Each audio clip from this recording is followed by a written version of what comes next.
Todo pronto para esta mesa de análisis internacional correspondiente a este miércoles 20 de enero de 2021, cuando voy con los saludos formales a Leo Harari, a quien recién escuchaban. Leo, buenas tardes para ti. Buenas para todos.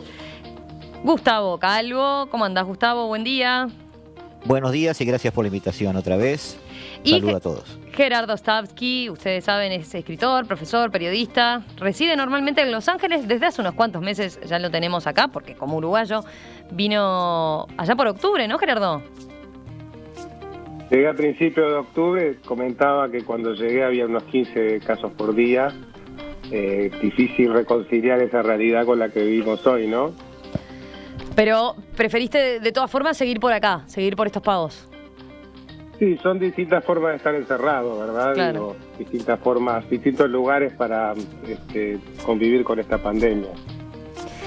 Prefiero acá en este momento, por supuesto. De todas formas, me imagino que hoy más que nunca estás con un ojo allá, en Estados Unidos. Sí, permanentemente conectado a la realidad allá. Hoy, día histórico, ¿no? Como decíamos, viaje de avión y al final la última hora o la última media hora de un viaje muy largo es la más difícil. Vamos a... Uno quiere llegar. Vamos al tema que nos convoca hoy. A las 14 horas de Uruguay, el demócrata Joe Biden asumirá como el 47º presidente de los Estados Unidos. 47º, debí decir. El traspaso será una ceremonia única en la historia debido a las restricciones por la pandemia de COVID-19, el temor a la violencia y la ausencia del presidente saliente, Donald Trump, que rompe así con una tradición de 150 años. Ayer Biden llegó a Washington, una ciudad sitiada, con una fuerte presencia de la Guardia Nacional y con todo el centro acordonado para evitar cualquier disturbio. Antes dio un discurso en su casa en Delaware con un emotivo discurso. Where 12 years ago I was waiting at the train station in Wilmington. Hace 12 años estaba en una estación de tren esperando a un hombre negro que me iba a buscar para llevarme a Washington para asumir como presidente y vicepresidente de Estados Unidos. Hoy estoy aquí con mi familia para retornar a Washington y encontrarme con una mujer negra para asumir como presidente y vicepresidente de Estados Unidos, dijo Biden en referencia a la futura vicepresidenta, Kamala Harris. South Asian descent to be sworn in as president and vice president of the United States.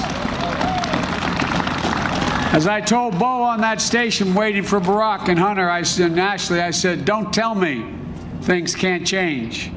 They can, and they do. That's America. Trump, por su lado, grabó ayer un mensaje de despedida en el que abandonó su usual tono confrontativo. This week we inaugurate a new administration and pray for its success in keeping America safe. Esta semana viene una nueva administración. Oramos por su éxito en mantener a Estados Unidos seguro y próspero. Le deseamos lo mejor y mucha suerte. Una palabra muy importante, decía Trump. Biden, recordemos, deberá enfrentar varios retos internos. Una pandemia que ya dejó 400.000 muertos en Estados Unidos, una crisis económica, un país dividido y profundas heridas raciales, entre otros asuntos. Bueno, por ahí va el enfoque de esta primera parte de la mesa internacional. ¿Qué se puede esperar de Biden en el frente interno, en primer lugar? A ver, ¿quién está con ganas de empezar? Gustavo, te veo. Sí, ¿se me escucha bien? Sí. Tengo que hacer la pregunta porque viste que el tema de las comunicaciones siempre complica. Biden se enfrenta a varios problemas. Problemas internos en la estructura política, problemas de gobernanza y problemas de relato. Es cierto que se ha presentado esto como la salida a una presidencia desastrosa y Estados Unidos está destruido luego de 4 años de una presidencia deleznable. Más o menos ese es el relato de los demócratas que ascienden al poder. Lo cierto es que hasta diciembre del año pasado, del 2019, la realidad parecía ser otra. Queda en el aire esa división, esa grieta de la que se está hablando, referente a no solo 2 visiones, sino 2 formas de pensar, sino también 2 representaciones hasta sociales de la sociedad norteamericana. Hoy el país está dividido en 2, pero todos tenemos que contender o contestar o darnos cuenta o estar de acuerdo en que antes de la pandemia o antes de abril, Trump tenía ganada la elección. Entonces, esas son realidades que no se pueden dejar de lado. Biden no la puede dejar de lado. Biden tiene que gobernar para quienes lo han votado, pero tiene que gobernar para estadounidenses blancos nacionalistas, de clase media baja, sin estudios universitarios, que detestan la élite de Washington, y que cuando se va por el sueño americano se vieron seducidos por el populismo de Trump. Esa es una realidad. Hillary Clinton lo llamó en un momento en que estaban muy divididos, canasta de deplorables. Lo tengo por ahí el discurso guardado. Más allá de la izquierda de su propio partido, Biden deberá ser la persona que quiera reunificar esto. El tema que tiene Biden es sobre qué bases reunifica la sociedad norteamericana. A ver, eso es interesante, ¿no? Es el gran desafío que tiene y él mismo hace hincapié en eso, ¿no? En que su prioridad va a ser reunificar Estados Unidos, ¿no? De acuerdo, pero ¿a qué llama Biden reunificar? Porque no es lo mismo lo que dice Biden que lo que dice Sanders, por ejemplo, o lo que seguramente dirá Kamala Harris. Es cierto que hoy Estados Unidos tiene problemas de inflación, de desempleo, de salud, vivienda. Está haciendo frente a 400.000 millones de dólares destinados a una especie de fondo de salvataje, teniendo en cuenta el COVID-19. Aquellos $600 de los que hablamos en alguna tertulia anterior, que se iban a girar a los norteamericanos, ahora se van a complementar con $1.400 más, aparentemente llegando a esos $2.000 de los que hablaba también Trump. Y de alguna manera se ve complicado en cuanto a qué es el país que quiere sanar, cómo lo quiere sanar, porque esos 74 millones de votos que votaron por Trump tienen un lugar bajo el sol en suelo norteamericano, y Biden lo tiene que tener en cuenta. Y también en cuanto a la gobernanza. La gobernanza es fundamental. Biden tiene mayoría en ambas cámaras, pero Biden tiene un país dividido, no lo olvidemos. Biden tiene seguramente que acordar con líderes republicanos la mayoría de las leyes que piensa llevar a cabo. Biden tiene que de alguna manera hacerle pensar a los norteamericanos republicanos que él es una opción viable, con Trump en campaña. Porque además de este mensaje que tú diste a conocer, Romina, hubo un mensaje de despedida de Donald Trump, donde él deja ver claramente que él empieza su nueva campaña. Biden es un personaje relevante en la política norteamericana, para bien o para mal, eso será otra discusión, Trump, y de alguna manera refleja el poder de un poder de voto que es fiel a sí mismo, no a un partido. En el aire, los demócratas esgrimen una lanza o un sable, como quieramos verlo metafóricamente, que es el impeachment. Es decir, quizás un atajo judicial que puede impedirle a Trump ser candidato en las próximas elecciones. Todas esas incógnitas son las preguntas que Biden tiene que responder. A ver, les propongo ir por un aspecto en particular de lo que comentaste, Gustavo. El tema de la reunificación. Leo, Gerardo, ¿cómo ven ustedes ese aspecto concretamente? Que es seguramente tiene esta particularidad, ¿no? Asume Biden con 4 crisis ahí estallando y difícil priorizar y cuál priorizar. La de la grieta que hay en Estados Unidos, la polarización que hay en Estados Unidos, es sin duda una, quizás la más compleja, la que viene de más tiempo. Por ese lado, ¿cómo la ven como desafío? Gerardo. Dale, Gerardo. Bueno, arranco, gracias. Yo creo que si hay alguien indicado, puede mirarlo de los dos puntos de vista, ¿verdad? Puede ser la persona más indicada y la menos indicada, de acuerdo al prisma en que lo mires, Biden, para enfrentar esta situación. Es un hombre moderado, que se inclina hacia el compromiso por carácter, por temperamento, por trayectoria, porque ha trabajado así en el Senado durante décadas, un poco porque la vida lo ha llevado, quizás como pequeña digresión, pero es importante mencionarlo en el día que está asumiendo, ¿no? Creo que uno es lo que perdió, tanto más que lo que obtuvo, ¿verdad? Y Biden es un caso arquetípico, ¿verdad? Pocos perdieron tanto en la vida como Biden, ¿verdad? Digo, desde aquel accidente cuando era un joven congresista y perdió a su mujer y a su hija, perdió luego a un hijo, y a nivel de su carrera política perdió innumerables veces la posibilidad de ser, entre comillas, relevante. Era una persona relevante, pero también era considerado como un carácter, un personaje, digamos, en cierto modo hasta cómico, ¿verdad? Por su propia forma de ser y por distintas peripecias políticas que tuvo que atravesar. Pero es un hombre que está inclinado, como digo, hacia el compromiso, que tiene la posibilidad, en ese sentido, de proponer una reunificación, que tiene también la piel cruda y acostumbrada a estas lides, y tiene un poco también, quizás, entre otras cosas por eso, no principalmente lo eligió Obama, porque veía en él también parte de el carácter que también expresaba Obama, ¿verdad? Esa cosa de teflón, ¿verdad? Que las cosas a veces le resbalan, que está acostumbrado a las lides políticas, a diferencia de Trump, que cualquier cosa lo hacía saltar, ¿verdad? Y sentía como su masa de votantes que permanentemente estaba haciendo, que se le debía algo, ¿verdad? Con Trump era permanentemente la idea de que alguien le debía algo, cuando en realidad se le había dado todo sin ninguna consecuencia, sin ninguna responsabilidad durante toda su vida comercial y luego política.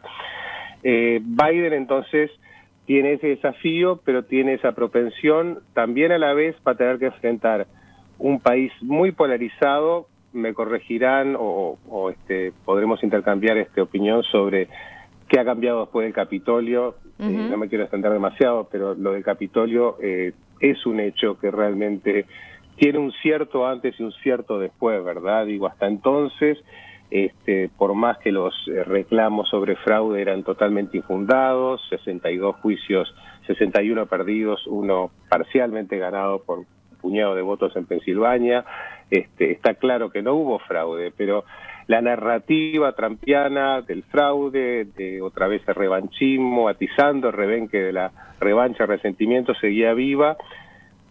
Sufrió un golpe muy grande con el ataque al Capitolio y las repercusiones políticas, y por primera vez vemos ni siquiera lo van a ir a despedir los líderes republicanos en el Congreso y en el Senado, McCarthy y McConnell. No va a ir el vicepresidente Mike Pence, que de hecho aparentemente los manifestantes, entre comillas, los sedicionistas que atacaron el Capitolio lo querían colgar, sí. O alguno de ellos. Entonces, en definitiva, desafío muy grande, pero también a la interna del Partido Demócrata, donde hay un grupo, si se quiere, no tanto desde el punto de vista ideológico enfrentado, sino también por sus actitudes algo infantiles, si se quiere, el Squad, una izquierda que, como digo, más que nada también se expresa como una renovación generacional. Va a tener que lidiar con eso, va a tener que lidiar en el Senado, por ejemplo, con un Joe Manchin, un senador conservador de West Virginia, que siempre va a complicar esa mayoría. Tiene una mayoría mínima en el Senado, y en los diputados va a tener que lidiar con un grupo grande, y con el propio Sanders, que también es una fuerza ciertamente populista que está presente, ¿verdad? Estaba mirando los mensajes a propósito de lo que decíamos, ¿no? Cómo reunificar, qué desafío tiene Biden por ese lado y qué posibilidades de hacer algo tiene por ese lado. Bueno, Gustavo, que nos escribe de Oklahoma, en Estados Unidos, dice, el país no está dividido en dos, sino en tres, teniendo en cuenta que los republicanos se dividieron en dos, ¿no? Entonces habla de demócratas, republicanos y trumpistas, ¿no? Y dice, lo digo con cierta probidad, no solo vivo, sino que como camionero lo recorro a diario, y desde las grandes urbes hasta los lugares más remotos se ve esa división. Ahora en tres, entonces, en el esas tres divisiones grandes en el país. Leo, vos qué punto, por qué punto vas, digamos, y cómo ves esta reunificación. Me gustaría seguir el análisis de nuestro compatriota de Oklahoma, porque ¿qué es lo que tiene que unificar Biden? En realidad son 4 grandes corrientes políticas divergentes, 2 que nacen del Partido Republicano, una que podemos llamar el trumpismo y otra que va más en la línea del Partido Republicano tradicional, cosa que se vio en estos días cuando el ataque al Capitolio, la diferente reacción. Algunos de los republicanos levantaban el puño, adherían a lo que estaban afuera, y otros se escandalizaron. Es todo un tema. o sea, esas son dos fuerzas dentro del Partido Republicano. El Partido Demócrata tiene un movimiento profundo de contestación hacia la izquierda, en donde está, por supuesto, Bernie Sanders y Elizabeth Warren y Ocasio-Cortez y otras figuras más que representan un movimiento pujante. Eso yo creo que tironean para 4 lugares diferentes, y eso es lo que tiene que trabajar Biden para intentar hacer marchar el país hacia adelante. ¿Cuál es el proyecto? Hay un proyecto. Ese proyecto fundamentalmente es 1.9 trillones de dólares, un plan Marshall para América, en donde se intenta relanzar la economía creando empleos y en donde ahí tiene la oportunidad de tirarle cosas concretas a cada una de estas fuerzas para acercarlas hacia una manera de gobernar relativamente al centro. Por ejemplo, una parte del dinero es para emprendimientos que estén vinculados con el cuidado del medio ambiente, con cuestiones vinculadas al cambio climático, con lo cual ya atrae una parte de la base más progresista del Partido Demócrata. Uh-huh. Tiene dinero grande para ayudar a eso que ellos llaman clase media, pero que es media baja. Buena parte de la base pro-Trump, que teniendo la oportunidad de empleos que estén adecuados a sus capacidades o la posibilidad de capacitarse para nuevos empleos que van con las nuevas tecnologías, y si no, directamente ayudas de dinero constante. Eso está también previsto en el plan, y con lo cual intentaría moderar una base trumpiana que de todas maneras tiene una resaca que no es llevable al mínimo, porque las posiciones políticas son posiciones sobre todo emocionales, y en particular en Estados Unidos en estos momentos. Entonces tiene que enfriar la cosa. Le va a dar a los ecologistas proyectos, le va a dar a la gente empobrecida dinero u oportunidades de trabajo, y va a intentar dejar al sector industrial la esperanza de una infraestructura más moderna en un país que la está necesitando desesperadamente, nuevas carreteras y nuevos puentes y mejores vías de comunicación, que es un gran tema. Y luego vendrán las otras medidas que son de más largo plazo, cosa que por ahora hablan muy poco. Pero en principio Leo, si te entiendo bien, sos optimista en cuanto a esa posibilidad de reunificación, por el lado, entre otras cosas, por el paquete económico que es ambicioso, es generoso, digamos, también para una situación complicada desde el punto de vista económico, ¿no? Es decir, el plan Marshall cambió la historia de Europa. Uh-huh. No hubiera sido lo mismo sin el plan Marshall.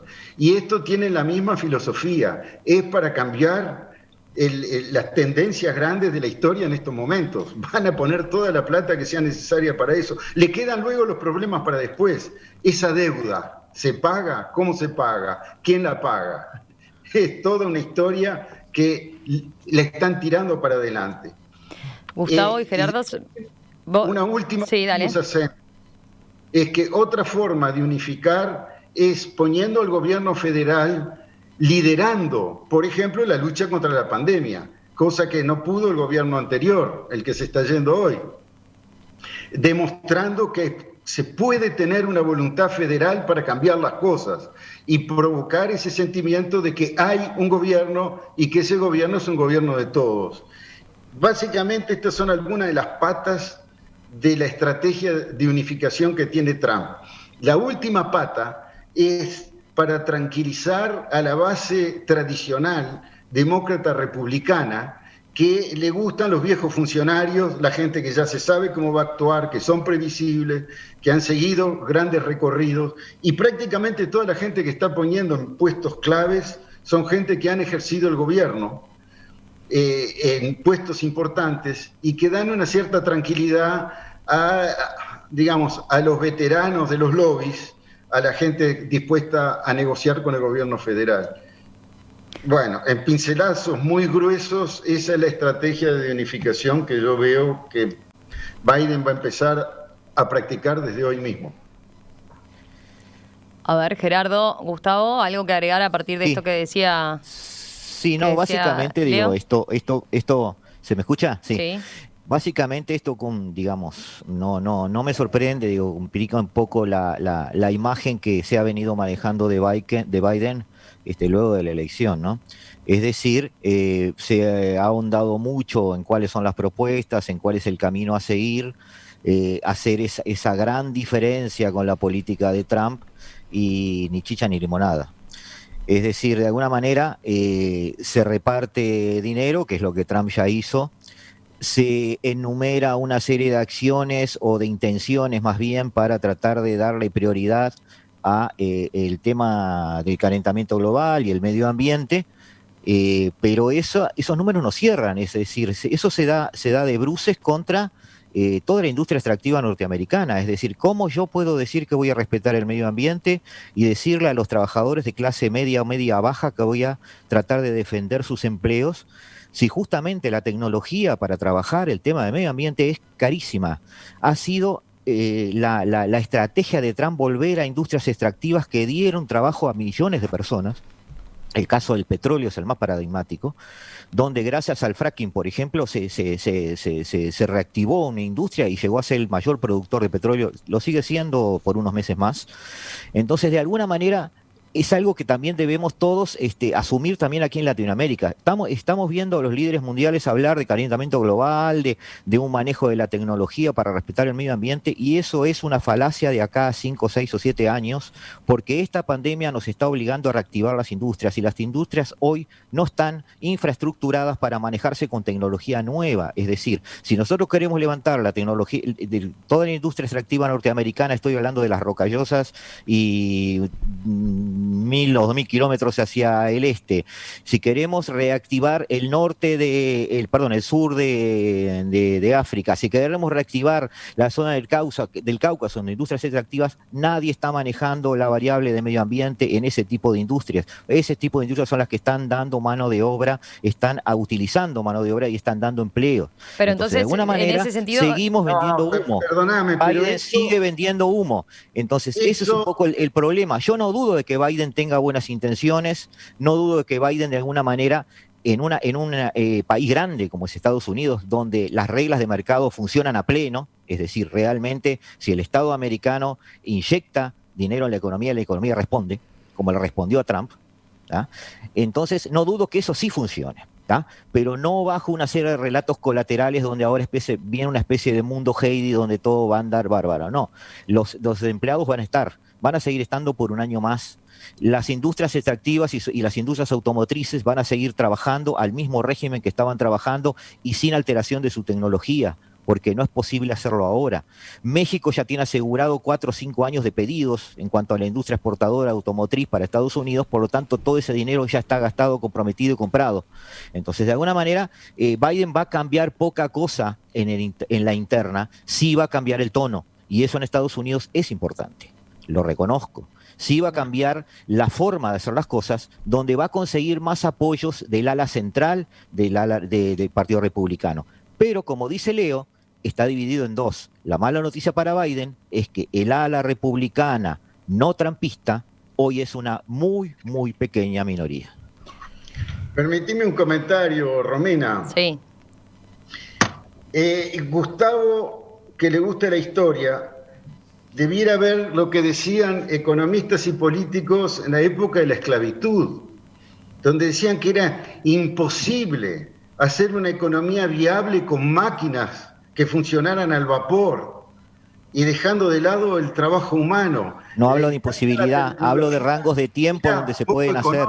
Es una barbaridad pensar que es más caro usar nuevas tecnologías que el trabajo humano. Eso es en contra de lo que ha venido pasando. No dije eso. Está acá hay un oyente, Duncan, por ejemplo, dice, me parece que Gustavo le está errando. La industria de la energía solar está demandando mucha más gente que la del carbón en Estados Unidos, además de pagar más, por ejemplo. No dije eso, estoy hablando de tiempos de implementación y de costo. Pero Entonces, ya está, en los países si Biden más quiere avanzados. reactivar una economía en corto plazo, los caminos son otros. Ya se demostró. Lo demostró Obama en el 2008, lo demostró Trump en el 2016. Es una barbaridad, Gustavo, Bueno, como análisis. a ver. Perdóname, pero va en contra de la historia. Vamos con Gerardo a ver cómo ve este punto en particular. Tomando, en este punto en particular, sí, yo creo que obviamente la aceleración de este proceso, el hecho, la revolución verde, ¿verdad?, que propone el squad de Alejandro Ocasio-Cortez y Tlaib y Ilhan Omar y demás, y Presley, por ejemplo, el ritmo de aceleración de ese proceso lo va a determinar Biden en conjunto con el Partido Demócrata y con los republicanos, tratando quizás, creo que lo mencionaba la otra vez, ¿no?, el hecho de que haya estas fuerzas antagónicas que tenga que lidiar por un lado con un partido republicano dividido pero muy polarizado. Cierto que el establishment de los republicanos tradicionales tienen una influencia menor en cuanto a la base, pero en cuanto a los representantes electos son sin duda una mayoría, pese a que hay un contingente trumpiano importante. Sin embargo, va a ser difícil moderar por un lado eso. Parece difícil que Biden pueda confrontar todas esas, pero quizás hasta puede de algún modo usar unas fuerzas contra las otras, ¿verdad? Y decirle a la izquierda, al Partido Demócrata, bueno, tenemos que de algún modo pasar legislación, y la legislación que ustedes quieren pasar no es posible porque los ritmos y la aceleración en los procesos económicos y la revolución verde y demás no lo vamos a poder hacer sin cierto apoyo del Partido Republicano, y viceversa. Va a poder un poco mover esos peones, esos alfiles, de modo tal de poder usar sus cualidades como moderador y no verse justamente enredado en ese remolino y sin poder plantársele a nadie, ¿no? Son dos formas de verlo, pero quizás pueda aprovechar eso. Pero básicamente en esto, en todo lo demás, casi todo lo demás va a tener que Biden poner la casa en orden. Es un poco cualquier padre, madre podrá relacionarse con esta situación, ¿verdad? Te fuiste un fin de semana, le dejaste la casa a tu hijo y bueno, se armó una fiesta, una festichora de aquellas, llegás y está la casa, bueno, en un estado deplorable, ¿verdad? Y la diferencia es que esta fiesta duró 4 años, por supuesto las condiciones, las situaciones son de mucha mayor relevancia, incluyó al final, entre muchas otras cosas, 5 muertos en un ataque al Capitolio. La casa metafórica en este caso es el Capitolio, la casa de el Congreso y la representación más pura de la democracia norteamericana, ¿verdad? Ese es un proceso que va a demorar. Va a tener que hacerlo, después vamos a hablar con respecto al mundo, pero va a tener que hacerlo primero internamente y, como decíamos, en una situación de polarización sin precedentes, pero además atizada ya hace cuántos años, ¿no? De la época Clinton, quizás antes. Yo estoy con un ojo acá en la mesa de análisis internacional y con otro en Washington, viendo las cadenas internacionales. ¿Qué está pasando en este momento? Bueno, acaban de salir Trump y Melania Trump, su esposa, por los jardines de la Casa Blanca para tomarse el helicóptero, que ya hacía un rato que estaba ahí, que había llegado concretamente a los jardines de la Casa Blanca. Ahora empieza en este momento a girar las hélices del helicóptero, se va rumbo a Florida, donde va a una de sus mansiones, ¿verdad? Por ahí viene la cosa de esta jornada, que recordemos tiene mucho de particular, teniendo en cuenta que es bien diferente a todas las ceremonias de asunción que hemos visto en pleno contexto de pandemia y con un expresidente que no va a presenciar lo que es el acto y la investidura de Biden. ¿Qué más? A ver, recién leí un comentario de un oyente que cuestionaba la visión de Gustavo. Ahora tengo, por ejemplo, a Martín que dice... A ver si puedo leer el de Martín. Brillante, Gustavo. El cambio energético avanza, pero es costoso. Gustavo tiene razón. Gustavo lo analiza en el corto plazo. Ese es el tema, dice. A largo plazo sabemos que las petroleras están perdiendo terreno. Y pone el ejemplo, ¿no? Tesla tiene mayor market cap que toda la industria automotriz mundial. Pero eso muestra la tendencia, no lo actual. Actualmente General Motors sigue ganando más que Tesla, dice Martín. Después, a ver si encuentro el otro mensaje, dice David, Biden propone aumentar el salario mínimo federal de 10 a 15 dólares, pero eso ya se intentó en ciudades controladas por los demócratas y no funcionó. Se pierden empleos, dice, también apoyando un poco lo que decía Gustavo. Por ahí van algunos de los comentarios. La dejamos entonces para el siguiente bloque, donde vamos a mirar un poco afuera, Estados Unidos y su relación con el mundo.